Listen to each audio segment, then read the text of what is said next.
I am Zelm. Proclaimed best sword fighter in Norville. Let's see what we can do.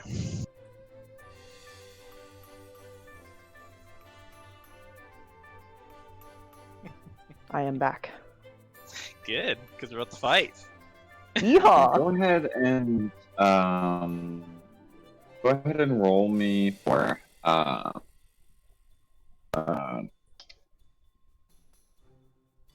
put it acrobatics. Acrobatics, alright. Yes. Good. Bad on this. 16. All right, and they're going to roll 12. Okay. So as the fight starts off, you immediately go to seek better ground, whether it's getting higher elevation or making sure that you got the slight incline, or you've got him on the wet grass, right? So in this regard, one of the rolls that you have on this turn is made with advantage. Gotcha, okay. Alright. So, Zell will move up, kind of gain the high ground on him. And he will attack! Holding back, because Babette told me to hold back, so he's going for that 1 damage. And you use the advantage this one. It's just the to hit that we're looking for anyways. 24? And 4, give me a second.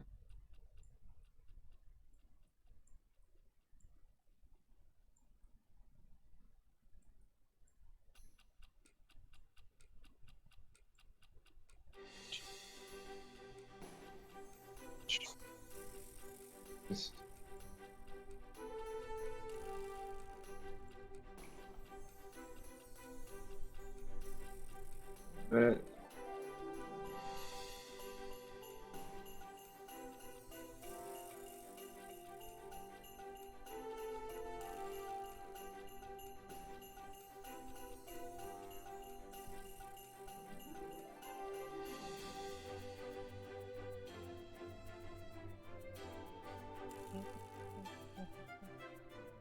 all right, that's the hit. Alright. And then I want to attack again. This one uses that advantage.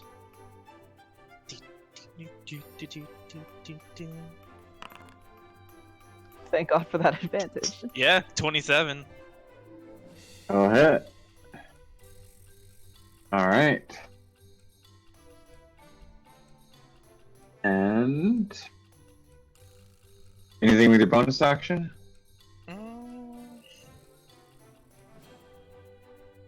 No, I want to be the fair fight, so Zell won't do anything.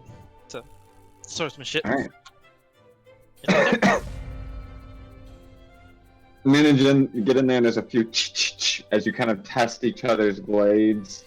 But while you were testing each other's blades, you'd managed to move yourself off into his flank side, catching him across from where his sword arm is, and managed to overextend him as you startle him with your speed, and he doesn't quite keep up with it to be able to turn and pivot with you. You get in 2 good strikes on him. It comes to his turn, and I need you to roll athletics. Athletics, okay.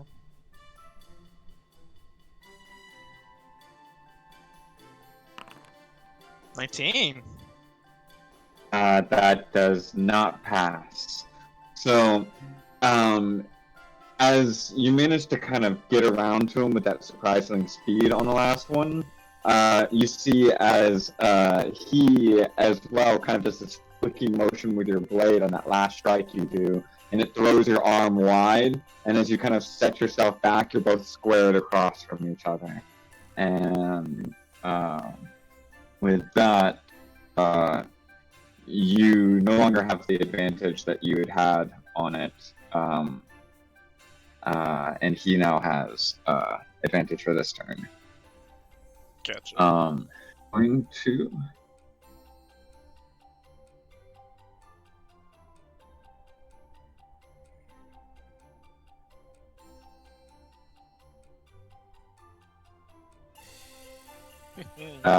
That does not hit. And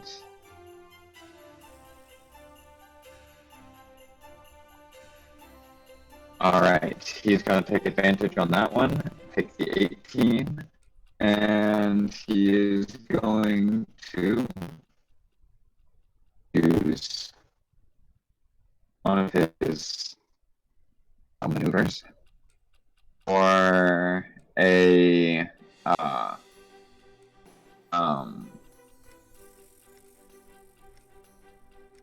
that is going to add a D8.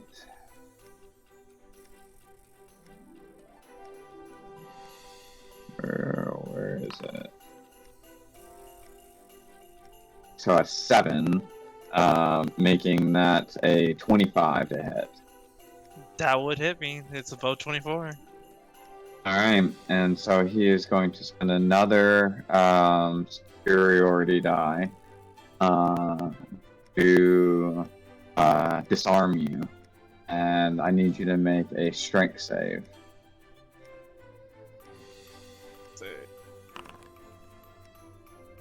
13? What was it? 13. Does not pass. As you see that sudden kind of set throws you wide, and you square off against him, and you go to make like a block off on his other blade, and it stops it, but his blade instead slides right up across it, and there's this grating noise. It makes like you, Babette, actually have to like cover your ears and look away for a moment, because it's just like nails on a chalkboard as his blade goes right down the end of it. And that bit of like wincing of the sound that it does just loosens your grip enough to where he cuts your blade right off of it. You take a little bit of a slice across the top, not any real damage though, and you drop your blade. You are now disarmed, and I'm gonna do damage for the attack was. We'll see. Oh, he's going for it? Is he doing full damage to me? No, I was just curious myself. Oh, okay. That would have been a different story, Dave. Alright, there we go. So yeah, it cuts across the top of your hand, and you feel where he probably could have taken off a finger off of that portion, but instead it goes across the bone, and you pull your hand back for a moment, and the blade falls to your feet. And then he is going to action surge, and take 2 more hits against you.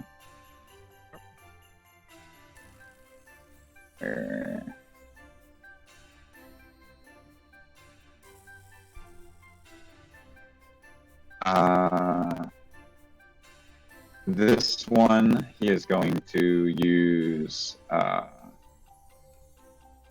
bonus action. That's what it was.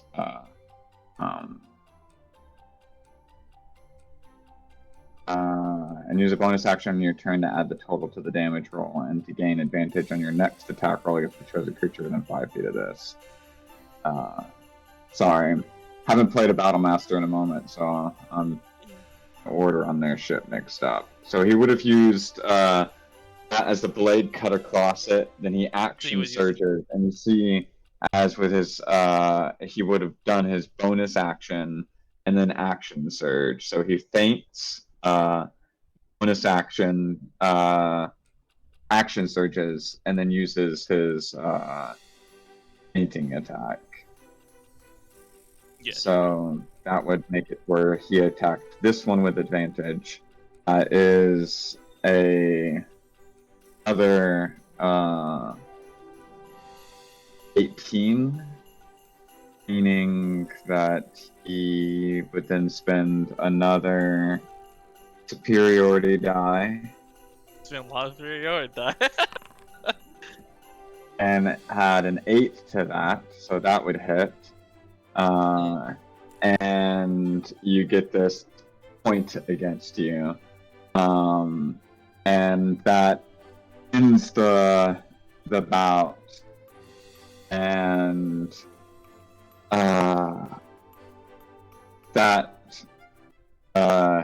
you see as he kind of like pulls a handkerchief out of his pocket and passes it off to you because your like hand's got like a little bit of a trickle of blood, and he goes,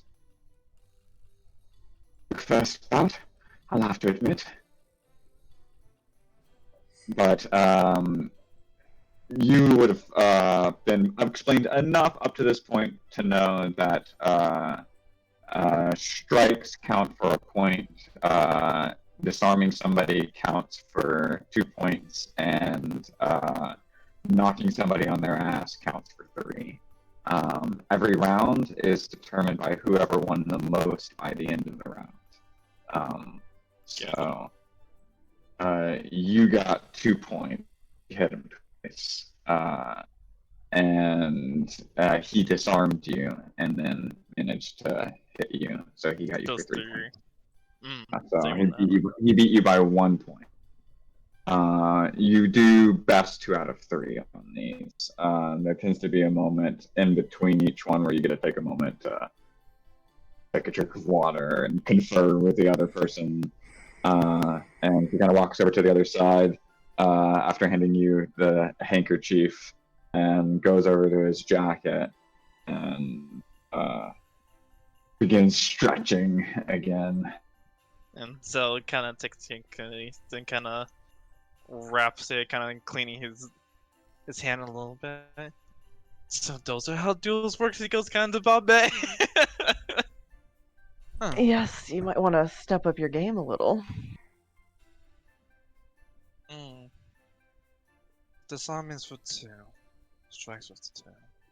Or you could just knock him on his ass and get 3. Yeah.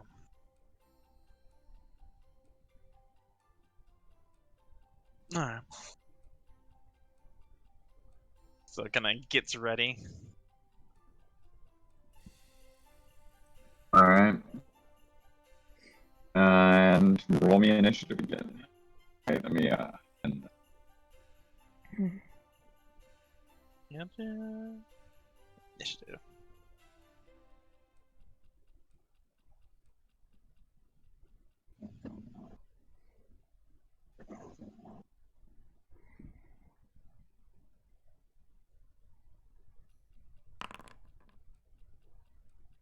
oof.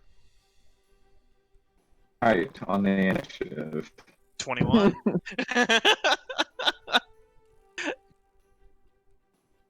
21 again.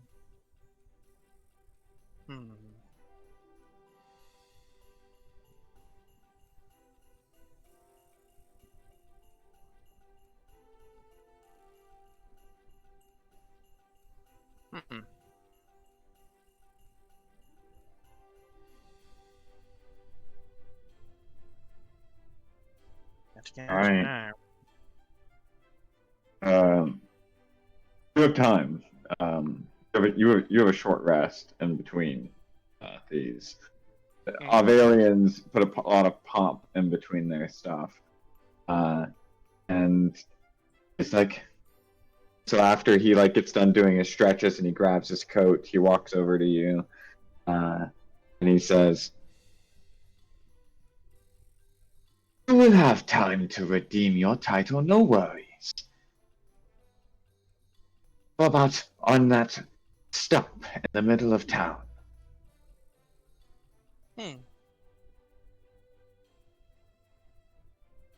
Sure, we can go there. That is where we will meet. I will see what Boudevert has to eat. Walks off ahead of you. I'm gonna go get like a lunch, pretty much. So kind of like tilts his head and He has a smile on his face. He kind of looks See like that there had been Babette. a farmer that had kind of been like outside of her hut, kind of like standing there, I noticed you guys looking at her direction. She just kind of like pats her hands off and goes back inside. And get the feeling that We might have a crowd Cool. next bout. yeah, next yeah. Hey, Babette, just a quick question. Would this be cheating? And Zell would cast a blood maledict of binding on Babette. Would that be cheating? Yes. Do I need to make a save for Magic. There are magic duels, and there are and then there are sword duels. And he Not said a you could mix? duel him in either, so you could choose next time if you want to do this. But not a mix. No. Yeah.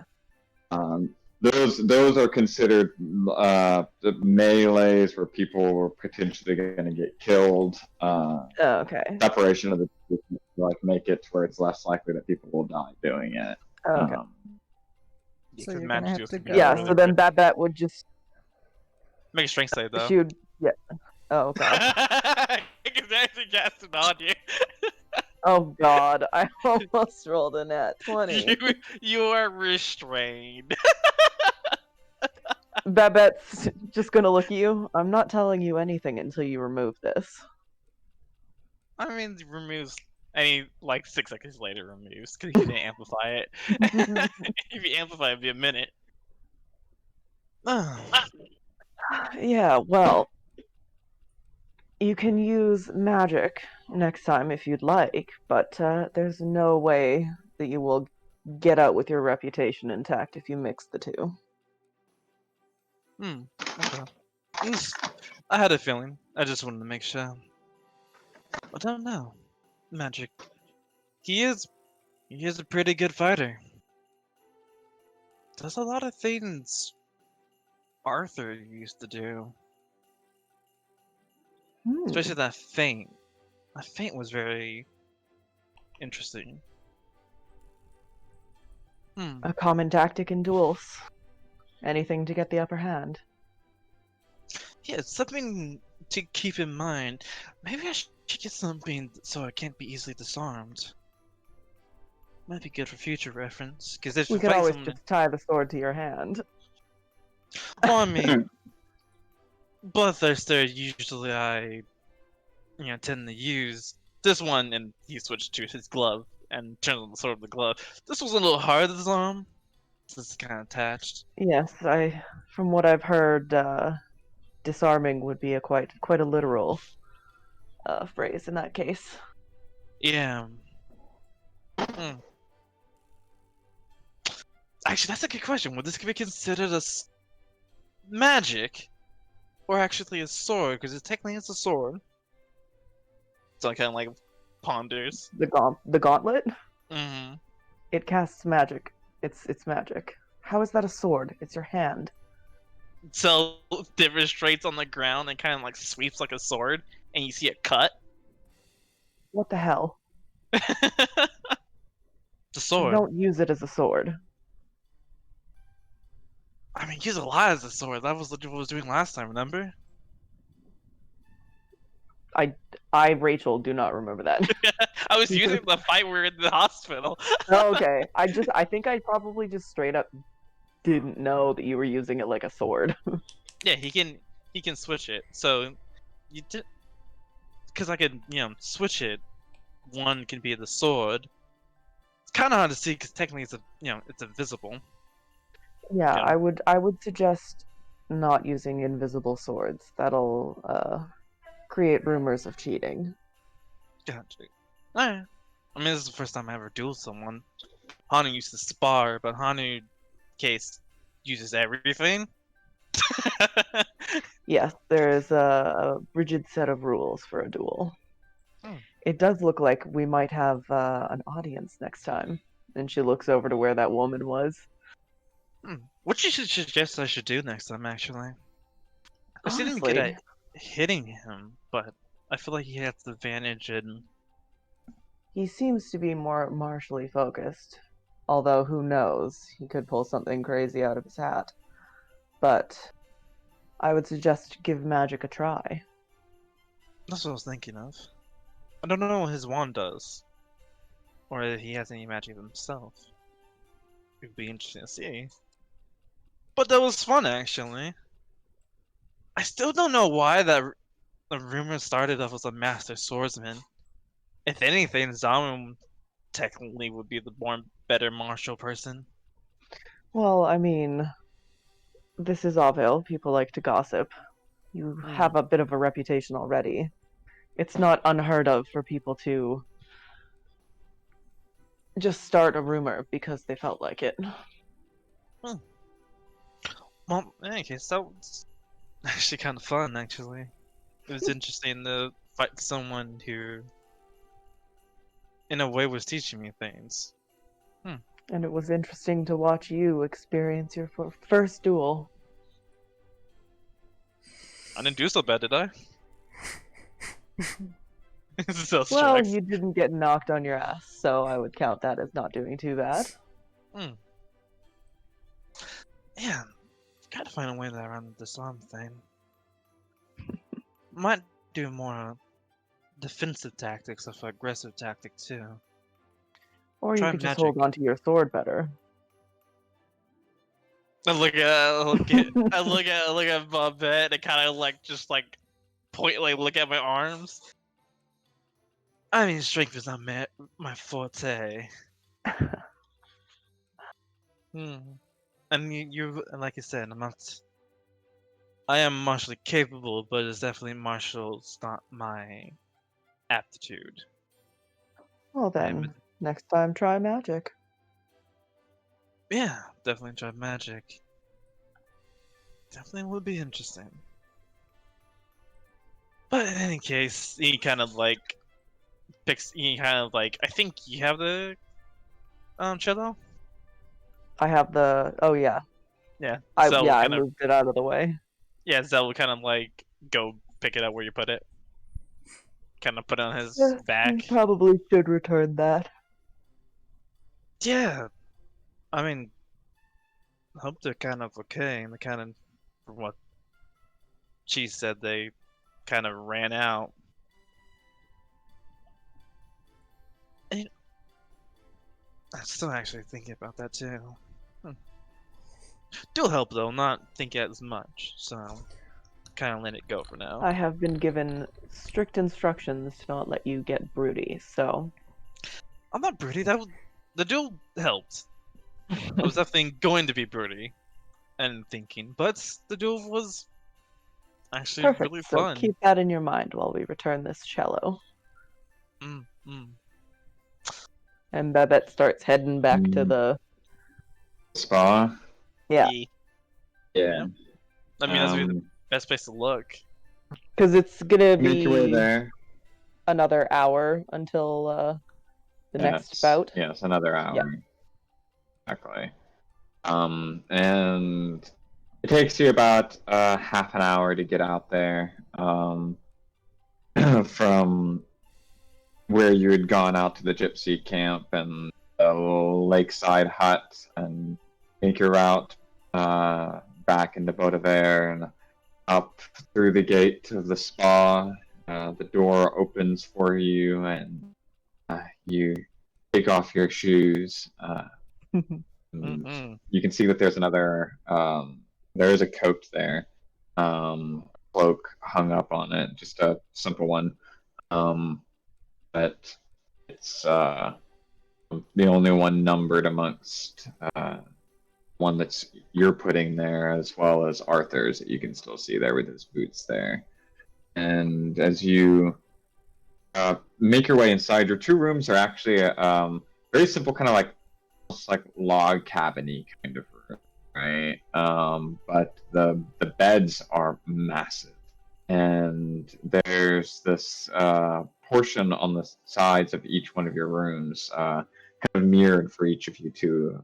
You're on separate sides of this hallway, where there is an actual like slate rock spa, like in your room, divided by merely just these wooden slats.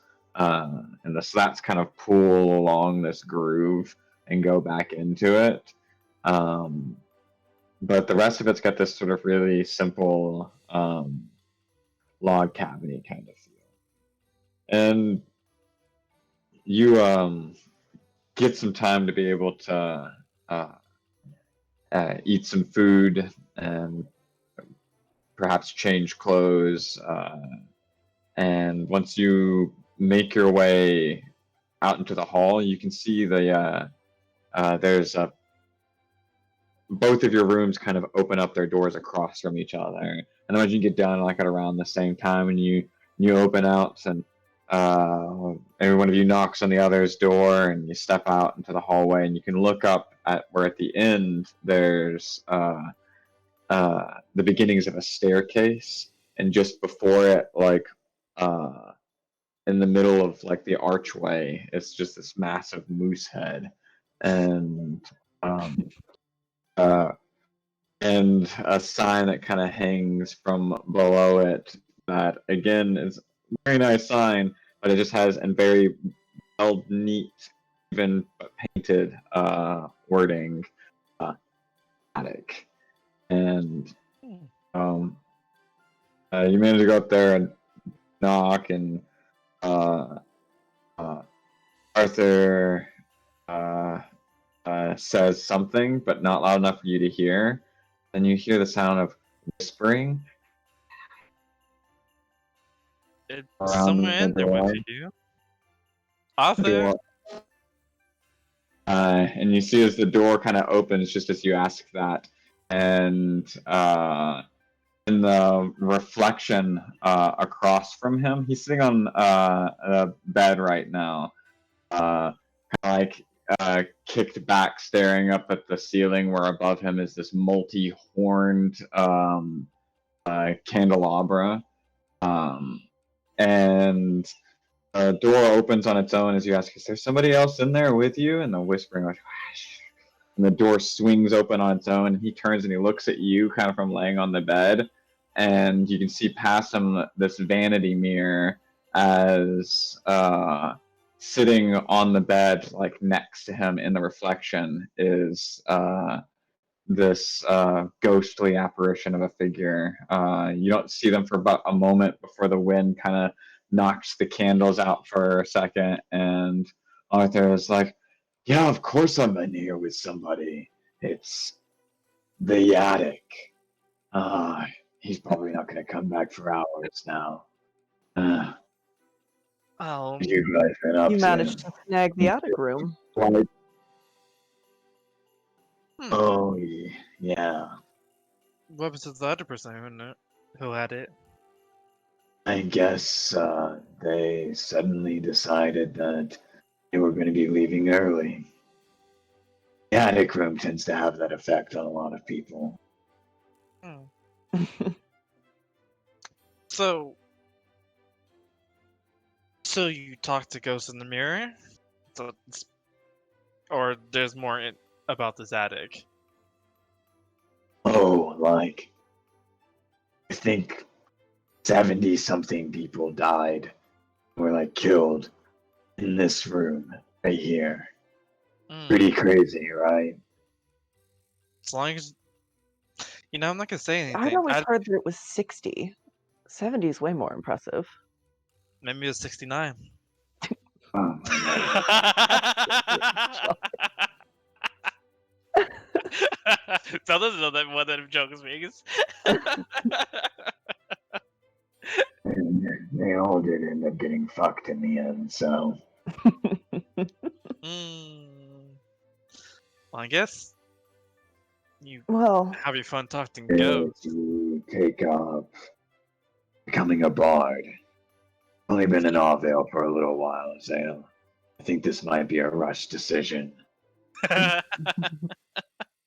Well, somebody, actually speaking of now Orville things, someone told me I was a master swordsman in Orville, the best swordsman in Orville, and I got challenged to a duel.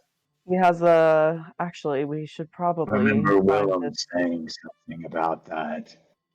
He was really drunk and going off about it. Remember when we first arrived? Yeah, I did remember that. Gossip goes really fast now.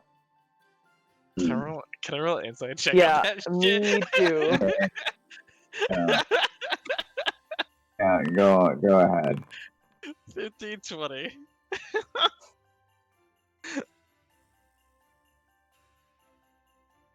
15 and 20.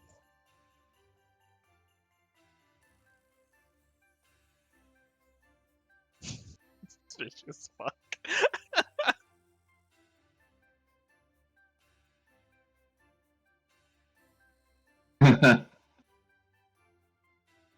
Does the 20 get me anything? 28. Yeah.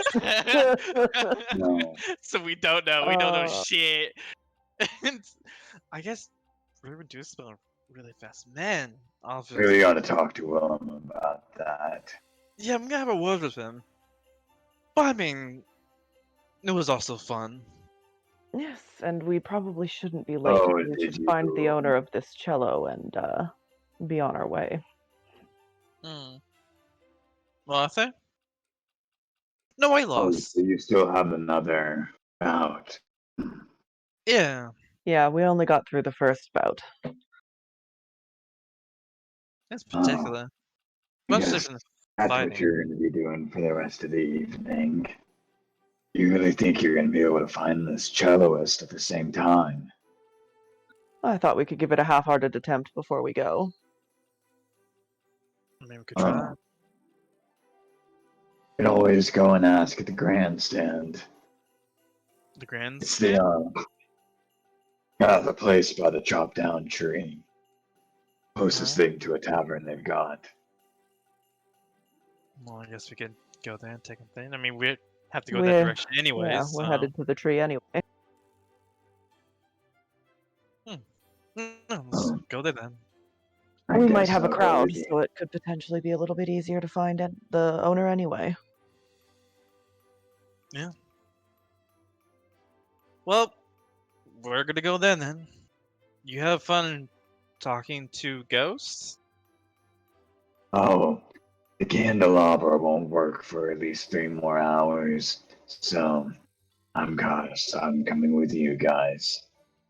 A Alright. duel, you lost Hmm. the first bout? Oh, yeah, I'm here for this. He's Well, I thinking mean, of choosing magic this time. yeah, I'm not heavily into the martial side. Your older self kind of said so. I was good at martial, but I wasn't like a actual fighter. Oh, everybody has their talent. Anyways, aliens love magical shows. So Really get a magic kick out of it. was. I don't know. I think kind of go a little bit all out, since you know, not really for the win or lose. I guess it's just more for it to be fun. Alright, well, I guess I should give you the lowdown on how magic duels work. Mm. Gotta keep in mind most of those things you've learned are pretty obvious tricks up here. Mhm. It usually ends up boiling down to, and I point to the house rules. Mhm. Oh, interesting. Huh. Interesting. That might be more in my advantage in that. Don't know exactly if he has any. He seems to be more martial capable, so. But he can surprise me. Definitely Um, sees it more my advantage in this one. I'll see if I can ask around while you're grandstanding it and look into this chalice of yours. Yeah. I mean, going that direction anyway, so might as well. And then kind of want to see this so-called tavern. Brokers Bay Tavern was actually kind of interesting. Pirates are really talkative and actually kind of fun. as those walks. Kizzy went to a tavern. It was a lot of fun. Yeah, get to the tavern. See, get And back. you get there and they serve ale. That's it. Just ale. And it's whatever one they tapped open. You can see that behind there are different types. They only open up the one keg at a time, and they don't know which ones they're going to get next. And no, you cannot make requests. And How good is the one we get? Like compared to Broken Star. hold on. Give me a second. Does definitely. He's definitely relaxing. Yes, and you actually got lucky. This is good and well aged actually. They got it at a discount because evidently somebody died in the warehouse, and the person that was going to buy it originally is a superstitious type of person.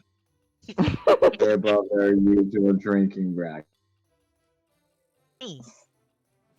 Hmm. This is really good. You guys should get some of this. Oh yeah. Already had it. I'm pretty Oh. impressed with the quality, actually. Taking a look around. Do any of you see anybody that looks like a musician? So And I'm gonna have y'all give me a shot. So we'll be looking around. Scratch a little image, so give it a little bit plus on that. Ooh, 23. 17. All right. So, looking around, Babette, and Zell, you notice that most of the people that are here appear to be locals. None of them really look to be of the musicy kind of type. At least at first glance. You do notice a group that look to be less like locals. First of all, everybody else is kind of sitting in like groups of like threes or twos. So there's a group of 5 that are sitting at one of the tables nearby the stump. And they human, from what you can tell, human halfling, maybe for one of them, they're kind of tall for a halfling if they are one. And Babette, you managed to recognize that they're probably with the Carney group. Okay. And though none of them have an instrument on them, some of them might be of the musical type. Okay. So you mean to kind of point in that direction as being out of towners, and then Babette, you kind of recognize that they're probably the Carney. Maybe some of them are types. Yeah, it looks. Seeing some people out of sorts out there. Not. Yeah, probably Carnies. I don't know why they would have sent us with the cello if they were already in the carnival. Maybe it doesn't Okay. belong to them. Let's go ask. Maybe they saw who actually, brought the cello. Maybe it wasn't. Maybe they Possibly. weren't part of them. So walk over. I'll stick behind him. Hi there.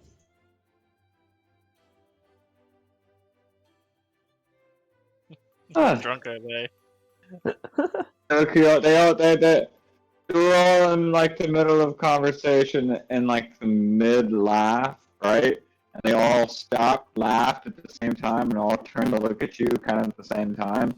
And the tallest looking halfling, I mean, they're about 5 foot, but I got like this almost fayish type of features about them. Walks like in between two of them, hands in their pockets, and cigarette just kind of hanging off their lip, and they're like,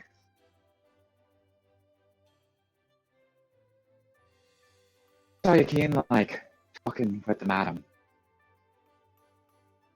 It was interesting, to say the least. I'm And Babette, you take that as thief, actually, for being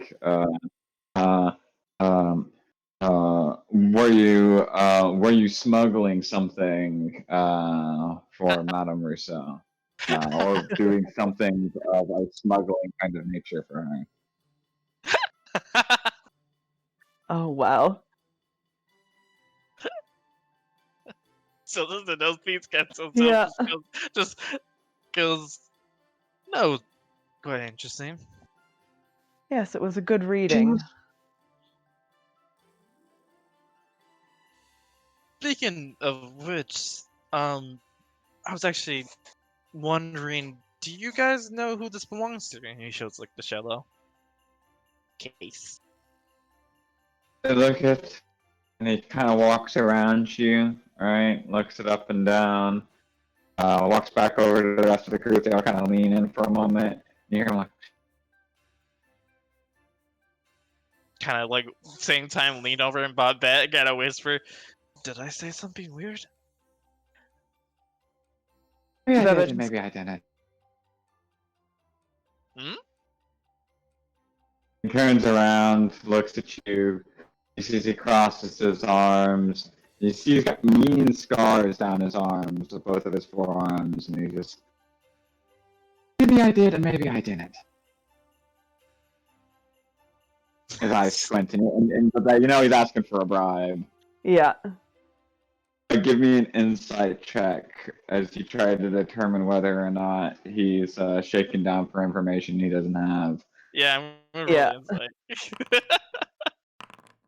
Natural Oh, fucking yeah. 20. Tell started the Looking at replay. him? Looking at him, it's really hard for you to be able to tell, honestly, Zale. Just mostly because it's not an honest body language kind of communication going on with him Yes, at the so- moment. Those things where he looks like he's shaking you down right now. Mhm. They always do in this line of work, and bet you're kind of mostly looking for the context of whether or not he's Gonna give me a bullshit answer. or his not. money's worth. Whether yes, whether he's giving you whether he's just looking for his money's worth because nobody does anything for free, or whether he doesn't have anything worth for shit. And you can tell that this guy probably wouldn't be shaking you down if he were because you get the feeling this guy wouldn't shake down somebody else that speaks thieves can. And so that if he's offering something information wise, then he probably knows something. Okay. What? Rachel, have no context for what a good bribe would be. What would a good bribe be for this kind of Go ahead.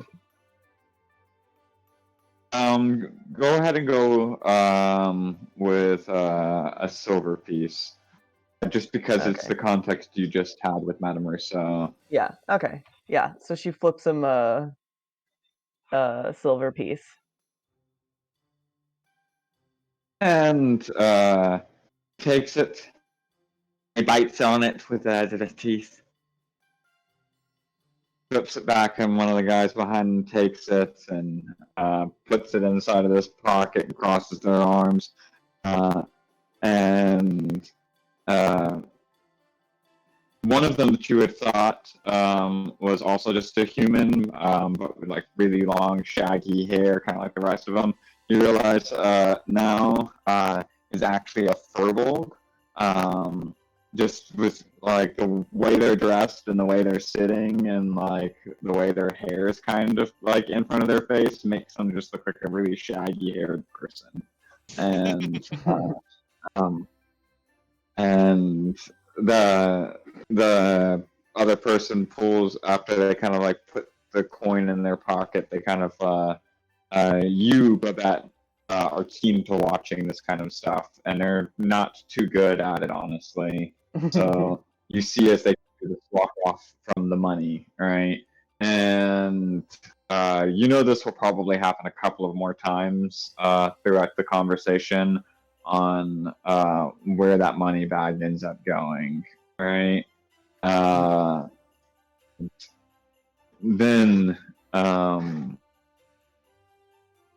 he goes, "Yes, I do believe that one tiefling girl was here. She was talking to the madam as well and left there, running off in a hurry. She went up to the spa and then running out into the woods not that long after. The woods. What's the woods called here? She still seems to have her stuff up. Thought they're just the woods. Hmm. Little copse of trees over there by the lake." Points off in the other direction. Sort of got the feeling like that she might have wanted time alone. Ever Madame Rousseau told her doesn't be sitting with her very well. I guess Del kind of does the thing where he like scratches his nose. I guess we can do that duel and then see. Yes, Maybe at that it's time. incredibly bad form to be late for the bout. I guess that will give her enough time to maybe cool down before she meets strangers. And you said that she was staying at the spa, so Ooh, she might be actually the one that was in the attic, actually. So she's not staying in the spot anymore? Isn't anywhere else in town to be staying? Don't know. she probably just left the attic. Probably. Hopefully. How much time do we have until the next bout? It is actually approaching that time now, and you can see that a couple of people have gathered like drinks and stuff while you've been having this conversation, and been like milling into some of the tables that are around this tree at one point in time. By the way, was about 60-foot radius in each direction from its center. It's a massive tree. It's been chopped down to being nothing more than the about knee high off the ground, so that it looks like a big old platform in the middle of the town. And it's around this that several of these like tables have been set up with this beer stand of the grandstand right next to it. And people have been going up and grabbing beers and leaving money in the jar beside the guy that's there working the keg tonight. And they're all milling in, ready for a good old show. And then you see as a couple of the people behind the halfling ended up like reaching in, they pull out like harmonicas, right? And and they go, time to go work our magic. And you see as they all kind of stand up, and the kobold that had been like this, just like a little hunched over, shaggy like person, stands up to be like the tallest person in the group at like 9 feet. And they kind of just like walk on past, and you see as they all bring their harmonicas up at the same thing and play the same note in unison as they then start dispersing in between all the tables of people. handling with one hand and playing the harmonica with the other. And As you they can get up to see, leave, Babette says, "I wish you luck." Yeah, let's see how this goes. And Arthur kind of looks at Arthur and being like, so just go in detail, you know. He does, you know, he let him look at the house already, but that would be like, so just to go in detail, magic jewels.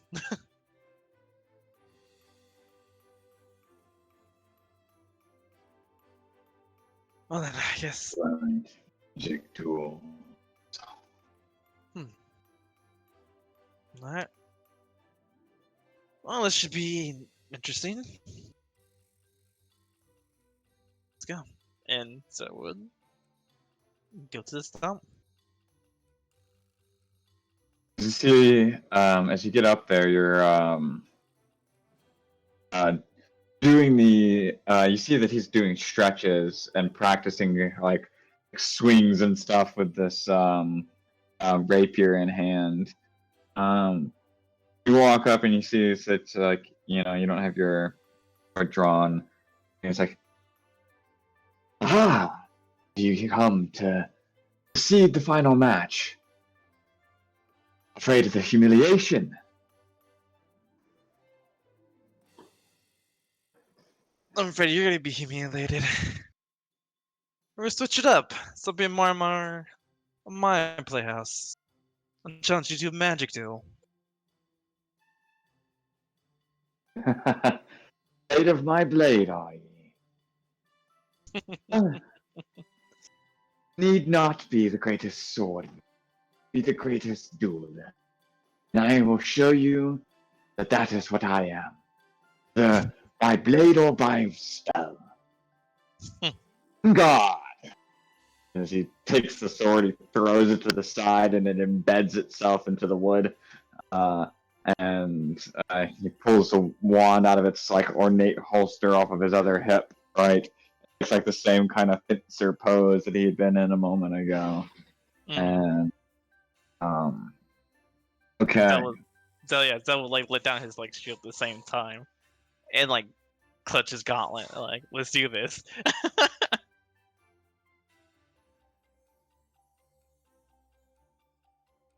Now go ahead and roll me a just a ranged spell attack. Ring.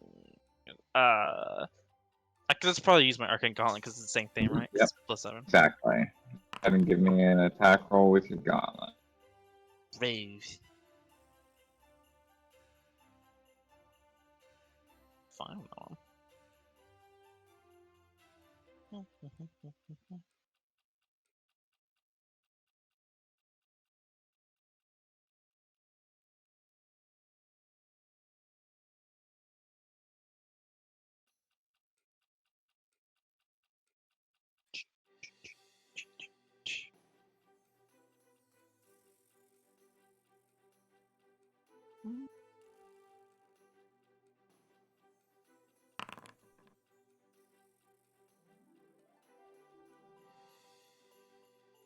24.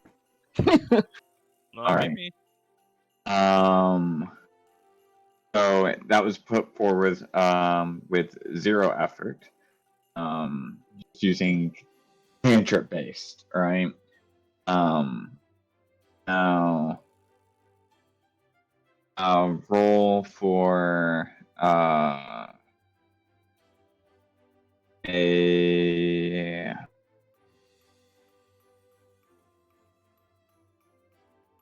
they have the difference of right. Had a 12, and so okay. Oof, they beat you by a pretty decent amount on this actually. That is you take 2 points of arcane stress. They rolled a 24. Which leaves them with 2 points of rollover. Mark that. All right.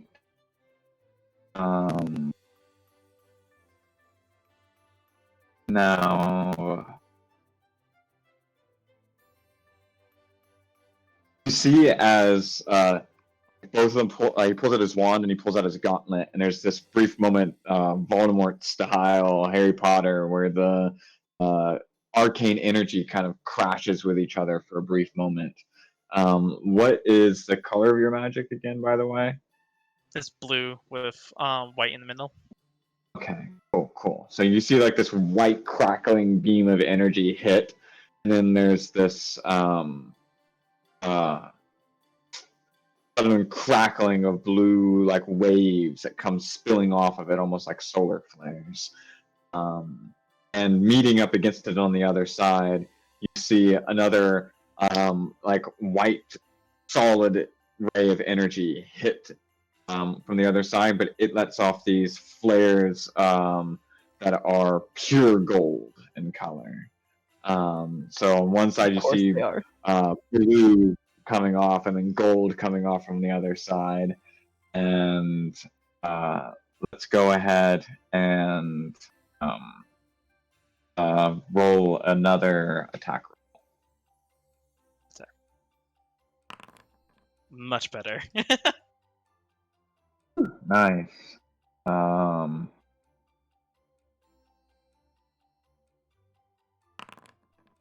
Ooh, shit, that's terrible. What do you roll? All right, you rolled a 9. Oh!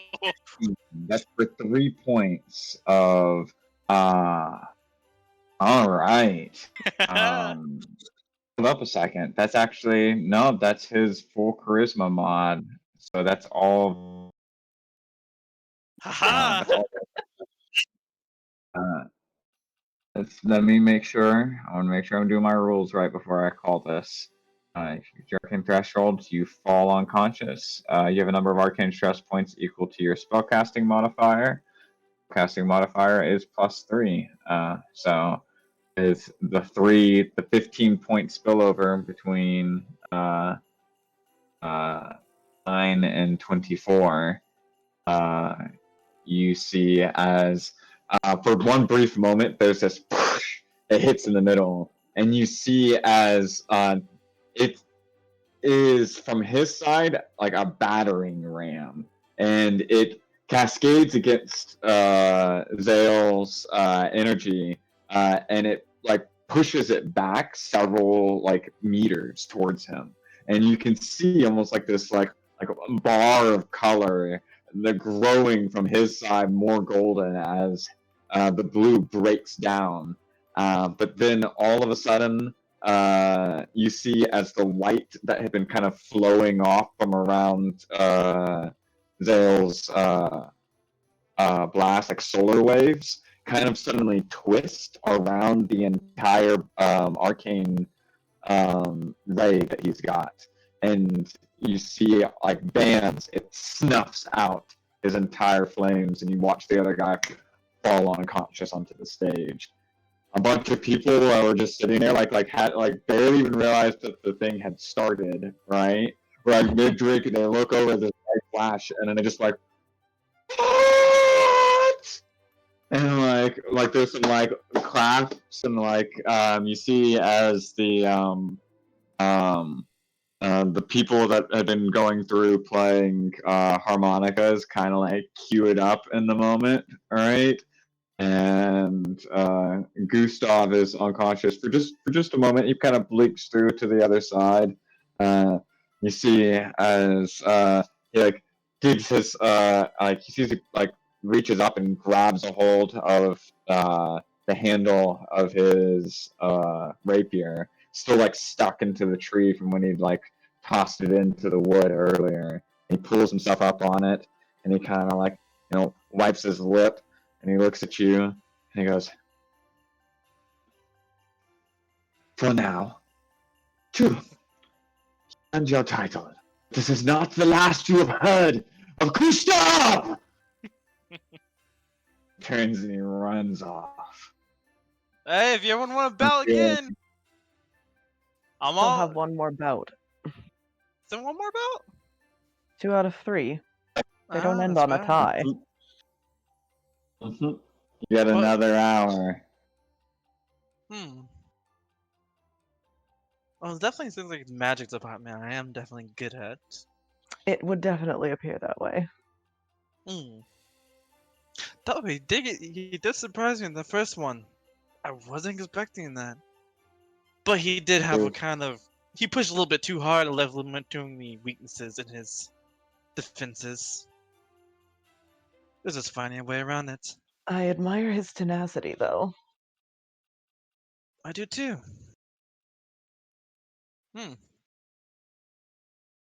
Yes. And actually, it's a long rest before the next. Oh, so it's a while. So you won't fight until dawn the next day. The first two bouts happen on the same day, and then if there is a need for a third one, then it happens. Because just keep in mind like short rests and long rests. So, like people have to go prepared, stuff. Gotcha. Like shit.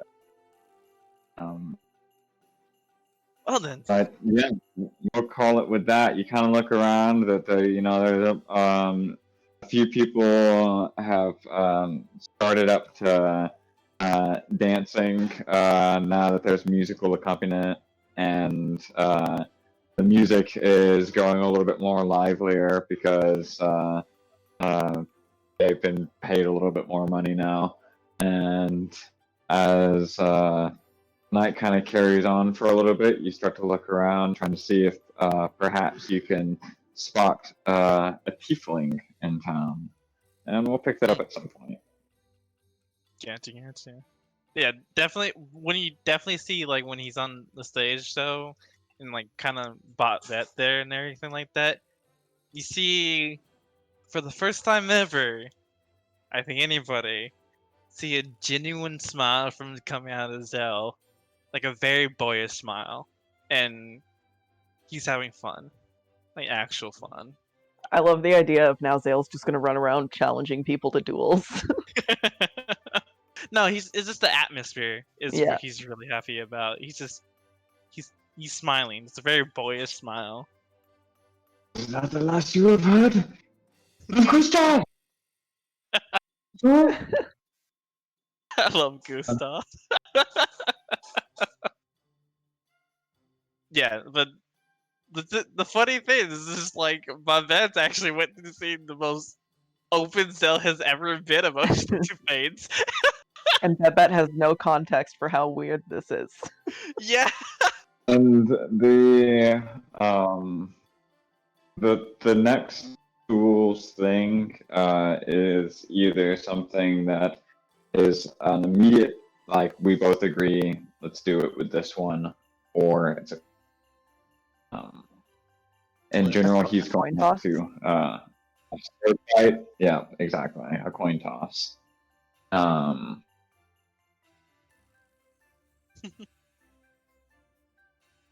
Because he's definitely it'd be. I love it. Yeah, he's definitely has the martial advantage. Where Zell definitely has the magic advantage. Mm-hmm.